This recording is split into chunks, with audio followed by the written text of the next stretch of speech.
വയനാട്ടിലെ ദുരിതബാധിതർക്കായി സർവമത പ്രാർത്ഥന സംഘടിപ്പിച്ച് പത്തനംതിട്ട SNDP യൂണിയൻ 170ാമത് ശ്രീനാരായണ ഗുരുദേവ ജയന്തി ദിനത്തിൽ ആഘോഷ പരിപാടികൾ ഒഴിവാക്കിയാണ് ചടങ്ങുകൾ സംഘടിപ്പിച്ചത്.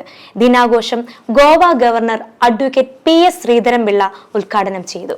പത്തനംതിട്ട നഗരിയെ അക്ഷരാർത്ഥത്തിൽ മഞ്ഞക്കടൽ തീർത്തുകൊണ്ടാണ് പത്തനംതിട്ട SNDP യൂണിയൻ ഇത്തവണത്തെ ചതയ ദിനാഘോഷ പരിപാടികൾ സംഘടിപ്പിച്ചത്. വയനാട്ടിലെ ദുരന്തത്തിന്റെ പശ്ചാത്തലത്തിൽ ആഘോഷ പരിപാടികൾ പരിമിതപ്പെടുത്തി ഭക്തിക്ക് കൂടുതൽ പ്രാധാന്യം നൽകിക്കൊണ്ടായിരുന്നു പരിപാടികൾ സംഘടിപ്പിച്ചത്. പത്തനംതിട്ട അബാൻ ജംഗ്ഷനിൽ നിന്നും ആരംഭിച്ച ഘോഷയാത്ര നഗരം ചുറ്റി പത്തനംതിട്ട ശ്രീനാരായണ ഗുരുദേവ ക്ഷേത്രത്തിന് മുൻപിലെത്തിയപ്പോൾ വയനാട് പ്രകൃതിക്ഷോഭത്തിൽ മരണപ്പെട്ടവർക്കായി സർവമത പ്രാർത്ഥന നടത്തി. വിവിധ മത പുരോഹിതന്മാർ അവരവരുടെ മതങ്ങളുടെ പ്രാർത്ഥനകൾ ചൊല്ലിക്കൊടുത്ത് ഘോഷയാത്രയിൽ പങ്കെടുത്ത പതിനായിരങ്ങൾ ഏറ്റുചൊല്ലി. സർവമത പ്രാർത്ഥനയ്ക്ക് ശേഷം ഘോഷയാത്രയിൽ പങ്കെടുത്ത ശ്രീനാരായണ ഭക്തർ നൽകിയ ദുരിതാശ്വാസ നിധിയും സംഭരിച്ചു. ഘോഷയാത്ര പഴയ മുനിസിപ്പൽ ബസ് സ്റ്റാൻഡിൽ സമാപിച്ചു. തുടർന്ന് Pathanamthitta SNDP union president K പത്മകുമാറിന്റെ അധ്യക്ഷതയിൽ നടന്ന പൊതുസമ്മേളനം Goa governor advocate PS Sreedharan Pillai ഉദ്ഘാടനം ചെയ്തു. ഗുരുദേവ ദർശനങ്ങൾ തലമുറയെ അതിജീവിക്കുമെന്ന് ഉദ്ഘാടന പ്രസംഗത്തിൽ അഡ്വക്കേറ്റ് PS ശ്രീധരൻപിള്ള പറഞ്ഞു. ഇന്ന് ലോകം നേരിടുന്ന പ്രശ്നങ്ങൾക്കെല്ലാം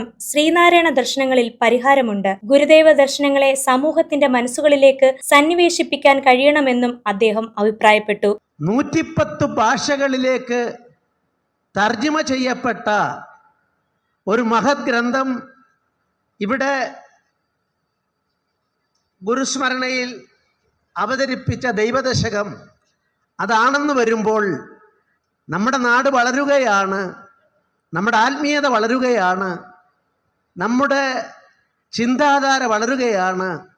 ആ വളർച്ചയിലൂടെ മാനവരാശിക്കൊന്നടങ്കം ഇന്നത്തെ കുഴപ്പം പിടിച്ച അന്തരീക്ഷത്തിൽ തീർച്ചയായും വഴികാട്ടിയാവാൻ ഗുരുദേവ ദർശനങ്ങൾക്ക് കഴിയുമെന്ന് കൂടുതൽ തെളിഞ്ഞുകൊണ്ടിരിക്കുകയാണ്. ചടങ്ങിൽ സംസ്ഥാന ആരോഗ്യ വകുപ്പ് മന്ത്രി വീണ ജോർജ് മുഖ്യ അതിഥിയായിരുന്നു. SNDP യോഗം vice president Thushar Vellappally, Pathanamthitta municipal chairman Zakir Hussain, KU Janeesh Kumar MLA എന്നിവർ സംസാരിച്ചു.